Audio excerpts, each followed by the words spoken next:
Okay, let's unpack this. Imagine you're heading up high. Yeah. Maybe a trek, maybe skiing, maybe just visiting a city that's, way up there. Right. There's this amazing pull to these places, the views, the adventure. But there's also this hidden challenge, altitude illness. We've got this stack of sources, you said, medical papers, travel advice, research. Yep. Quite a pile. And we've been digging through it all for this deep dive, really trying to pull out the essentials for you. Exactly. Think of this as getting you quickly up to speed, what you really need to know to stay safe and healthy up there. What's the key info? What are the surprises? That's the mission. And straight away, here's one that gets almost everyone. Being super fit, great for the climb itself. Absolutely. But it gives you zero protection against altitude illness. None at all. It's a completely different physiological challenge, a really critical point to grasp early on. So let's define our terms. Right. What counts as high altitude here? Good question. Most of the sources really start flagging significant risk for people who aren't acclimatized above, say, 2,500 meters. That's roughly 8,000 feet. Okay. Though, sometimes problems can pop up a bit lower, maybe 1,500, 2,000 meters, but that's less common. So the problem isn't actually less oxygen in the air, percentage-wise. Still 21%. Correct. The air composition doesn't change. It's the barometric pressure. As you go higher, the pressure drops. Okay. So those oxygen molecules are just more spread out. The percentage is the same, but the effective amount you breathe and the partial pressure is lower. So each breath delivers less usable oxygen. Precisely. And it's that lack of oxygen getting to your tissues, what we call hypoxia, that sets off all these body responses. Sometimes they're not helpful responses. And that leads to the different types of altitude illness. Exactly. You've got acute mountain sickness, or AMS, then the more serious ones, high-altitude cerebral edema, HACE, and high-altitude pulmonary edema, HAC. And people have known about this for ages, right? You found that reference. Yeah, fascinating. Around 30 BCE in China, descriptions of symptoms on what they called Big Headache Mountains. Big Headache Mountains. Perfect name for AMS, the most common one. It really is. AMS is basically a cluster of non-specific symptoms, honestly. It often feels like a really bad hangover. The high-altitude hangover. Yeah. Okay, what are the classic signs we should be looking for based on the sources? The number one symptom, the absolute hallmark, is headache. If you're up high and get a headache, you have to suspect altitude illness first. Got it. Headache first. What else? Well, nausea is very common, maybe even vomiting. Loss of appetite is a big one. Feeling really tired or unwell malaise even when you're just sitting there. Right. Sleep problems are frequent. Dizziness, lightheadedness. Sometimes you see swelling in hands, feet, face. That's peripheral edema. Less common, but possible. Pins and needles, maybe nosebleed. Feeling short of breath, just moving around. Or your heart rate stays stubbornly fast, just feeling generally off. So miserable headache, feeling kind of fluish. Sort of. But crucially, you don't usually get the runny nose, the fever, the chills, the body aches you'd expect with the virus. That's a key difference. And when does it typically hit? Usually shows up hours after you've ascended, often within that first day or maybe after the first night sleeping at a new higher altitude. Okay. The good news is if you just stay put, don't go any higher, your body usually starts to catch up, acclimatize, and the symptoms often fade within, say, 12 to 48 hours. Is there a test for it, like a blood test or something? Yeah, nothing specific. It's what we call a clinical diagnosis, based purely on your symptoms and the fact you've recently gone up in altitude. So it could be confused with other things. Easily. Dehydration, just being exhausted from travel, maybe you did have a drink. But one useful clue, the sources mention, is if you go down, descend even just 300 meters or about 1,000 feet, and your symptoms rapidly improve. That points very strongly towards altitude illness. Okay, so AMS is the warning. But ignoring it, pushing higher, that's when you risk HACE and HAPE. Exactly right. And these are genuine, life-threatening medical emergencies.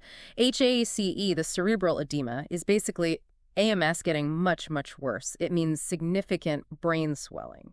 How would you know? What's the absolute must-watch-for sign for HACE? The single most critical sign is ataxia. Problems with balance, coordination, an unsteady walk. Like stumbling? Yes. The sources often compare it to someone acting drunk. Stumbling, maybe confused, slurring their words, perhaps even seeing things that aren't there. Hallucinations. Wow. Yeah. Any change in mental state confusion, becoming really drowsy, not knowing where they are, who people are, what time it is, those are huge warning signs for HACE. Okay. Now, if someone has like weakness on one side or a seizure, you'd think about other things too, but HACE is top of the list with those neurological changes at altitude, and it can progress terrifyingly fast. How fast? Potentially to coma and even death from brain herniation within 24 hours if it's not treated urgently. That speed is chilling. And HAPE, the pulmonary edema that's fluid in the lungs. Correct. Fluid building up in the air sacs, the alveoli. HAPE can happen by itself or alongside AMS or HCE. What are the telltale signs of HAPE, distinct from the others? It often starts subtly, maybe a feeling of tightness or congestion in the chest, a cough, initially dry, but then it might become wet, productive, sometimes frothy or even pinkish, bloody sputum. Okay, that sounds serious. It is. You'll notice a dramatic increase in shortness of breath, especially with any exertion. Your ability to exercise just plummets. Right. As it worsens, you get breathless even just resting. That's serious respiratory distress. A low-grade fever is pretty common too. Any sounds? Someone listening to the chest might hear crackles or gurgling sounds. And if you happen to have a pulse oximeter, Yeah? your blood oxygen saturation could be dangerously low. We're talking like 50s or 60%, maybe low 70s, really bad. And you said a HAPE can actually be more rapidly fatal than HACE. Some sources suggest it can, yes. The progression can be incredibly swift. Recognizing it early and acting fast is just paramount. Okay, so let's dig into the why. We know it starts with low oxygen, hypoxia. What's the body doing wrong? Right, tissue hypoxia is the trigger. The body tries to compensate, but the mechanisms can backfire. Like with the headache in AMS and the swelling in ACE. Exactly. For AMS and HACE, the prevailing theory involves the blood vessels in the brain widening, that's cerebral vasodilation, triggered by low oxygen. Things like nitric oxide are probably involved. That widening likely causes the headache, but if it's too much or the brain can't regulate it properly, Then what? then fluid starts leaking out from those capillaries into the brain tissue itself. That's vasogenic edema. That's the swelling that causes HACE. And does everyone get a bit of this swelling? Interestingly, yes. Research suggests pretty much everyone experiences some degree of brain swelling at high altitude. It just becomes problematic, becomes HACE in those who are susceptible or ascend too quickly. So brain vessels widen, leak, cause swelling. What about HAPE in the lungs? Same thing. No, and this is a really key difference, kind of counterintuitive. In the lungs, low oxygen causes the opposite. Blood vessels constrict. Pulmonary vasoconstriction. They tighten up. Yes, and in people prone to HAPE, this constriction is often patchy and exaggerated. It forces the blood pressure in the pulmonary artery way up. And high pressure in the lung. Exactly. And that high pressure physically pushes fluid out of the capillaries and into the air sacs. That's the edema in HAPE. Wow. So HEE equals brain vessels widen and leak. HAPE, lung vessels narrow and push fluid out. That clarifies a lot. It really helps understand the different symptom sets. Of course, other things contribute to gas exchange issues, maybe fluid attention, the body's stress response, the sympathetic nervous system kicking in. It's complex. And genetics. You mentioned that HIF protein. Ah, yes, HIF hypoxia-inducible factor. Really fascinating stuff. It acts like a master switch inside cells, helping them adapt to low oxygen. How so? Well, studies, especially in populations like Tibetans who've lived high for millennia, showed genetic adaptations linked to HIF that seem to make them handle low oxygen better. It shows how evolution plays a role over long timescales. And what about inflammation in APE? Is that a cause or effect? That's still being debated in the research community. There's evidence inflammation happens after the lungs start filling with fluid, maybe making things worse. But whether it's a primary trigger or just a secondary reaction isn't fully settled. Okay, understanding the mechanisms is great, but let's get practical. Prevention. What is the absolute #1 rule from all these sources? No question. The single biggest factor you can control is your rate of ascent.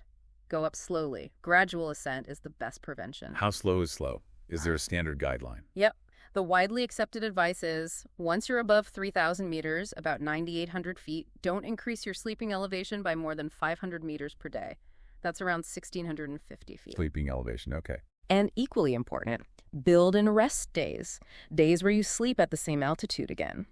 Plan one every 3 or 4 days, or roughly every 1,000 meters, 3,300 feet you gain cumulatively. What about the phrase climb high, sleep low? That fits right in. It's a great strategy.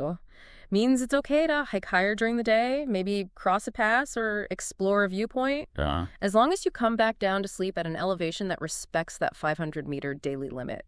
It gives your body stimulus during the day, but allows better recovery overnight. Good tip.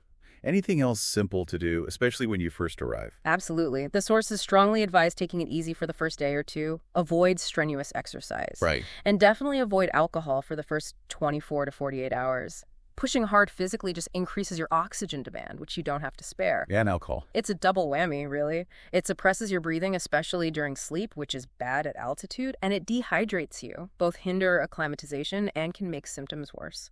Okay, so ascend gradually, take it easy, no booze at first.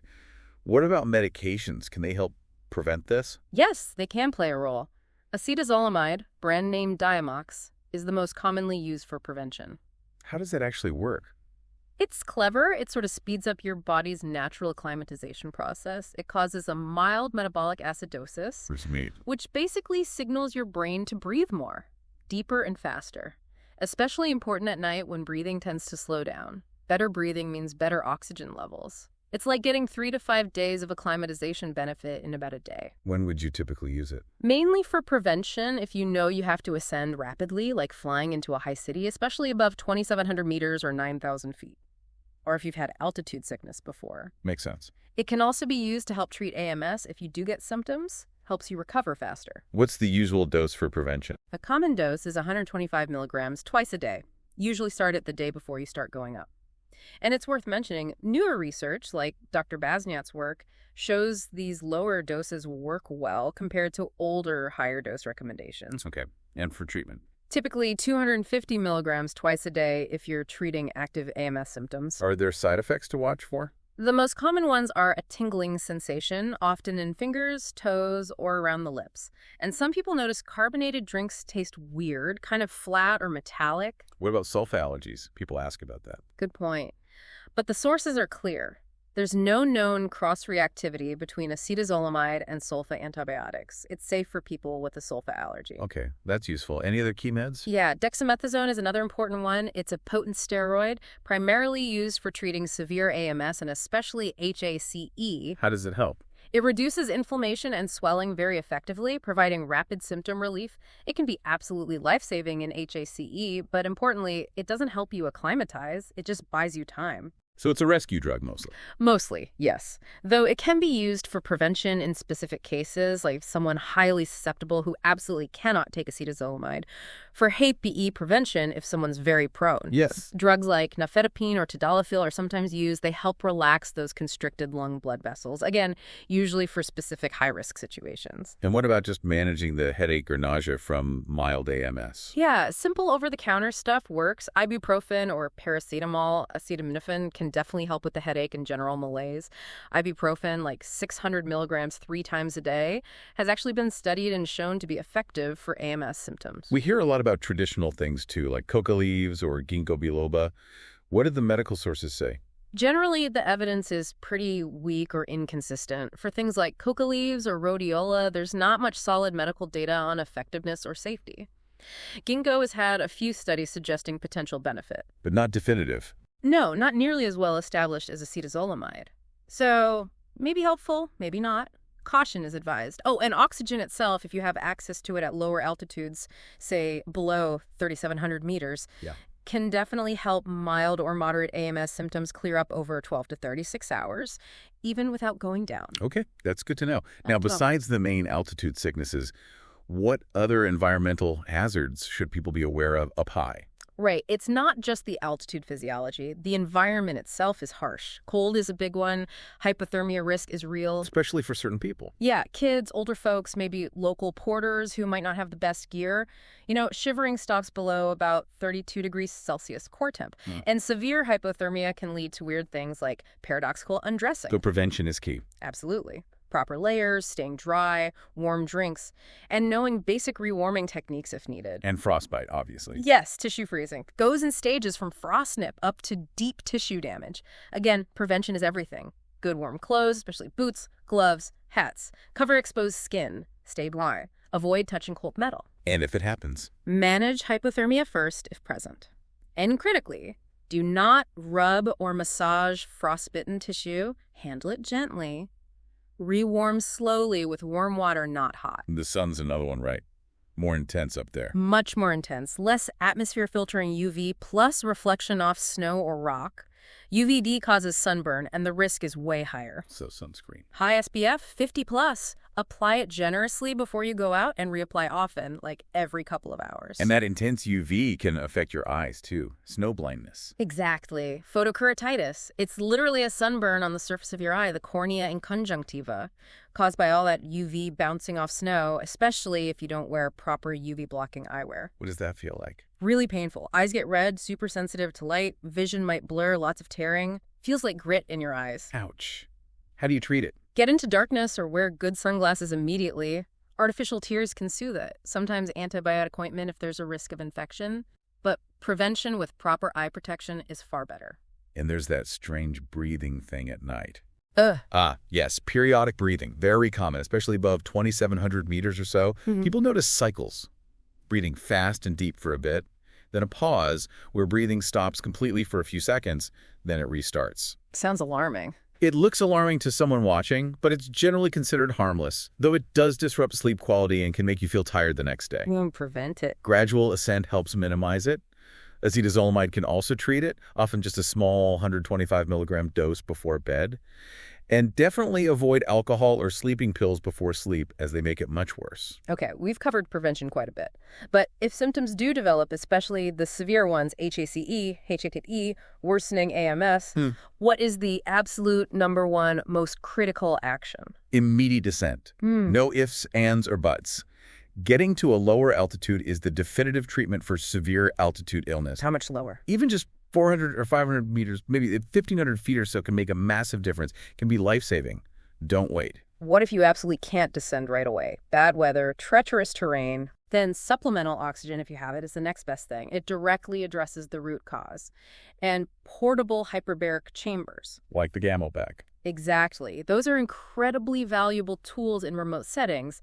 You put the person inside, pump it up, and it simulates a descent of maybe 1,500 meters or 5,000 feet. So it's like descending without moving. Essentially, yes. It buys crucial time. It's usually seen as a bridge to get someone stable enough for actual evacuation to lower ground, not really a long-term fix at altitude. And the medications come back into play for treatment, too. Yes.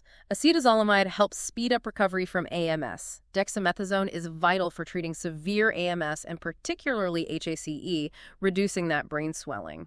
And nivedebbium might be used for HAPE if oxygen or descent aren't immediately possible, though, again, descent is always priority 1. Let's revisit risk. We busted the fitness myth early on. Yes. So who is most at risk? Right. Fitness doesn't protect you. The biggest predictors, according to the sources, are having had altitude illness before, going up too fast, and your sleeping altitude, especially on that first night, being very high. Are certain demographics more prone? Well, kids seem about as susceptible as adults, so you need to be cautious with them. Interestingly, people over 50 might actually have a slightly lower risk of AMS, but age isn't a major factor overall. Gender differences. Some studies hint that males might be slightly more prone to HAPE, but the data isn't overwhelming. A really important group to consider, though, are groups like local porters or pilgrims, often found in high mountain regions. They might be older, less wealthy, maybe have underlying health issues, and often lack the gear or, crucially, the time for proper acclimatization due to economic pressures. Dr. Basniat's research has really highlighted their vulnerability. That's a critical point. And what about pre-existing health conditions? Super important. The low oxygen environment itself, the hypoxia, can put stress on the body and worsen underlying conditions, completely separate from getting AMS, HAC, or HAPE. Like what conditions? Things like coronary artery disease, angina, congestive heart failure, some chronic lung diseases like COPD or pulmonary hypertension, and sickle cell disease or trait. People with these conditions really need to consult a doctor, preferably one with altitude expertise, before traveling high. What about something common like diabetes? People with diabetes can usually travel safely, but they need to be extra careful. Blood sugar monitoring needs to be diligent and be aware. Some glucose meters can be less accurate at altitude. Also, altitude illness itself can potentially trigger diabetic ketoacidosis, which is harder to manage if you're also taking acetazolamide. So careful planning and monitoring are key. Okay, bringing this all together then. If someone listening is planning a trip, what's the distilled practical advice? It really boils down to a few key things. Good preparation.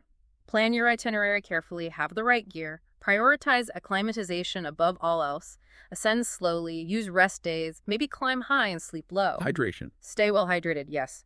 Listen really closely to your body and pay attention to how others in your group are doing. Don't ignore symptoms. Be honest about how you feel. Exactly. Be prepared to stop, rest, or descend if necessary. Communicate well within your team. Avoid that early, strenuous exercise and alcohol. And just generally respect the mountain environment. It's powerful. That's a really thorough look through all these sources. It feels like, despite all the complex physiology we've talked about, the brain vessels, the lung vessels, HIF proteins, the most effective advice is actually pretty simple, almost ancient wisdom. It really is, isn't it? Altitude illness is definitely a serious risk, no doubt about it. But the vast majority of severe cases are preventable. How? Just by respecting the altitude, giving your body the time it needs to adapt, going slowly. And knowing the signs, listening to your gut, and being absolutely ready to turn around and go down if things aren't right. That's your best toolkit right there. Preparation, patience, paying attention. So here's something to think about as we wrap up. We've delved into some pretty complex science, research that's still ongoing, trying to understand exactly how cells adapt the role of inflammation.